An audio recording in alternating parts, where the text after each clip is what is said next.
Bu qadının başına gələn hadisə sadəcə bir xəbər deyil. Bu, insan ləyaqətinin alçaldılmasıdır.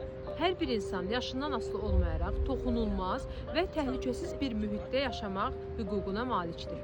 Bu əsas prinsip kobud şəkildə pozulur. Belə hallarda ən əsas məsələ cəmiyyətin reaksiyasıdır. Çünki verilən reaksiyalar bu cür halların gələcəkdə qarşısının alınıb və yaxud da alınmayacağını müəyyən edir. Təəssüf ki, hələ də yəqin ki, qadın da nəsə idi və yaxud da bunun bu şəkildə olmağının bir səbəbi var deyənlər var. Hətta bunu məsxərəyə salanlar belə var. Bu yanaşma yanlışdır və eyni zamanda zərərli bir yanaşmadır. Çünki bu cür fikirlər məsuliyyəti yayındırır və diqqəti əsas nöqtədən çəkindirir. Zorakılıq heç vaxt qurbanın davranışları ilə əsaslandırıla bilməz. Bu məsələdə qurbanın heç bir günahı yoxdur. Məsuliyyət yalnız zorakılığı edən şəxsə aiddir. Cəmiyyət olaraq belə hallarda susmaq, lağ etmək və ya şübhə ilə yanaşmaq əvəzinə aydın və prinsipial mövqe göstərmək vacibdir.